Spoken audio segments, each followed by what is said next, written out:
1914, New York. Mary Phelps Jacob, a socialite, brings us the wonder of the modern-day bra.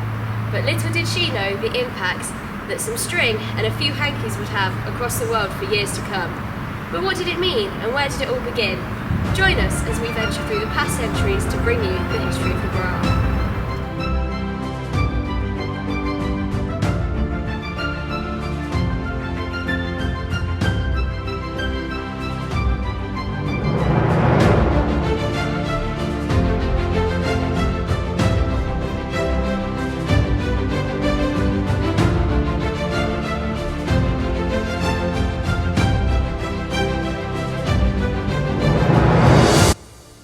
Across the pond from where it all began, England has seen a huge development in the meaning and identity of the modern-day bra. Although this may be the type of bra we're used to seeing in the shops today, of course there had to be an earlier equivalent to our concept. The 16th, 17th, 18th and then the 19th century into the modern period, stays and then corsets were an integral part of women's clothing. This was partly because of the shape of the silhouette that was fashionable in this period. So this was originally a very conical silhouette, and then it shifted towards a more curved silhouette, more of the hourglass shape that we think of as being feminine today, because of the Dress Reform Act, which happened towards the end of the 19th century. So this is when there'd been a lot of talk in the press about the ways in which corsets restricted the female body, and people had concerns about health. And this was also within a context of women's rights and women's emancipation, and the corset was seen by many as being antithetical to that.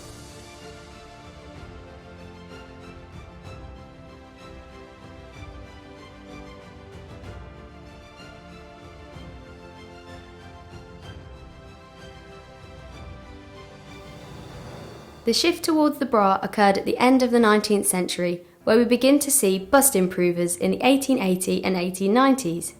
These sit within or on top of the stay, but focus the emphasis on the breasts.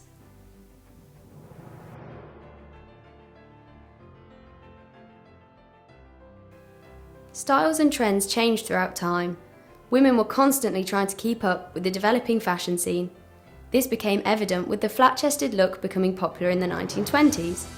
Thanks to the small-chested, slender-bodied flappers of the Roaring Twenties, many women opted for tight bandeau tops to stay on trend. And so, unlike many may think, throughout history, the bra was not always the most popular, fashionable garment. However, by the time the 1930s came around, the bra was back in fashion, with uplifting bras creating a lift and separate look, becoming the hot trend of the decade.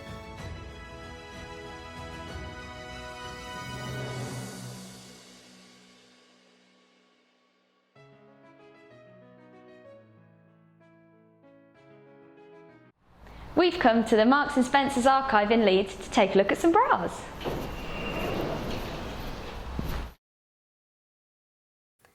Moving through the early 20th century, we were brought the birth of the cup size and the adoption of the colloquial term bra, whilst features including adjustable bands and eye hooks were added to the design. During the run-up to World War II, women became more involved in labour that required the ability to move freely, and so it was important the bra was able to provide this. This also contributed to their commercialisation, as the more popular and the more fashionable a bra became, the more demand there was for them to be produced. But what impact did this newfound commercial avenue have on the image and the meaning of the bra?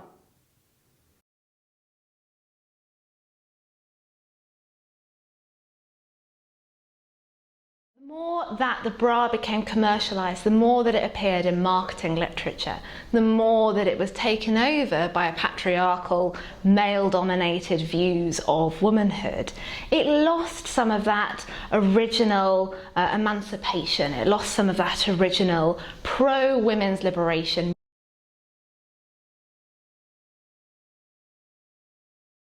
How men would see that bra, how men would look upon it and approve, and therefore it's it wasn't really for women in that sense.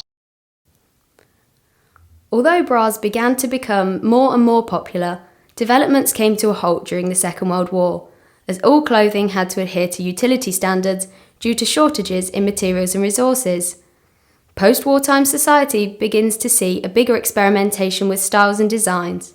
The torpedo, the push-up, and the sports bra all make their debut appearance through the mid-20th century.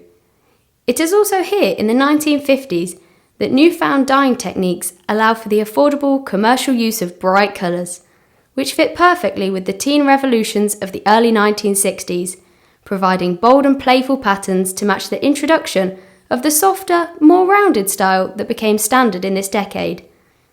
And so it was bye-bye to the conical shapes of the 1950s and hello to the young and fashionable figures of the 60s. However, this period also brings the beginning of women's rights movements and the infamous phenomenon of bra burning in the 1960s.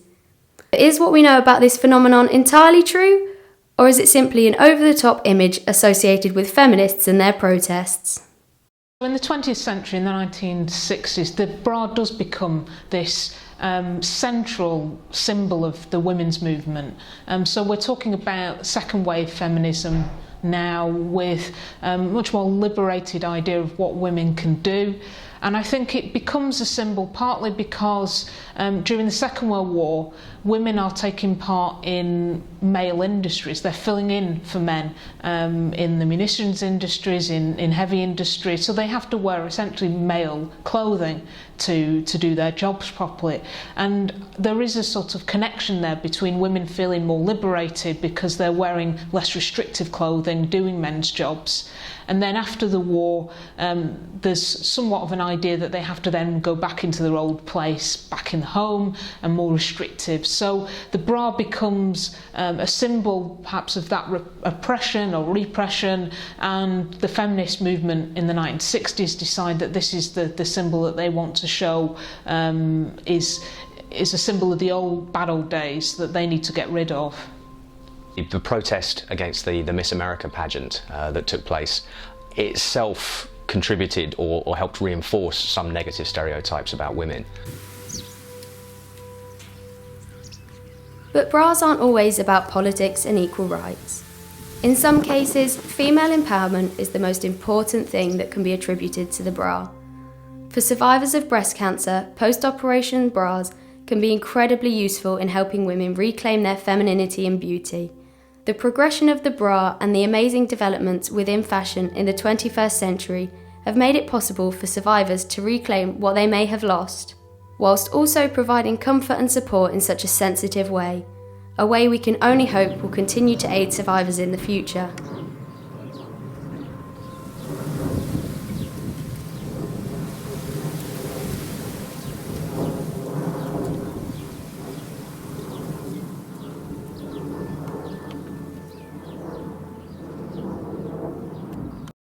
These constant developments lead us to question where the bra stands in society today.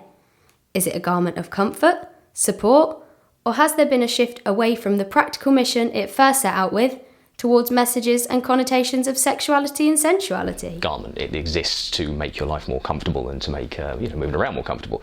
But it also has different perspectives. It's also there for to express sexuality and sensuality, and to conform with accepted ways of appearing. And the accepted ways of appearing are dependent on the male gaze rather than the female gaze in this context. The image of women in the media has been a hot topic of debate, and it's something that I think that women's movements are trying to reclaim. And so these campaigns, I think, have a long history of that, trying to use symbols that are associated with sexuality or sexual oppression and try to reclaim them.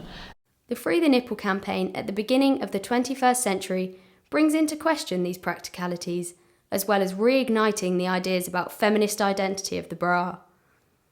The campaign gained scope from Lena Esco posting videos of her film by the same name on social media, when sites removed them claiming they violated guidelines. This caused controversy. Why could topless pictures of men be shared without violation, but not women? The campaign protests that the law is sexist. Many female celebrities began to support her by sharing their own images of a free nipple. raising the question of should women have to wear bras at all? Well, I think these new campaigns, again, are very savvy about use of the media, and I think a lot of social movements realise that the way that they have an impact, get popularity, is to use the media in all its different forms, particularly social media now. So it's an act of reclaiming some of those symbols that had previously been seen as oppressive or to do with masculine oppression. So throughout our journey, we have seen the bra evolve from its humble beginnings as the corset. It blossoms into a fashion item, a symbol of support, a metaphor in feminist campaigns, and in modern day, women are campaigning to free themselves of it. As the identity of the bra continues to evolve, we're left with one question: is it here to stay? Only time will tell.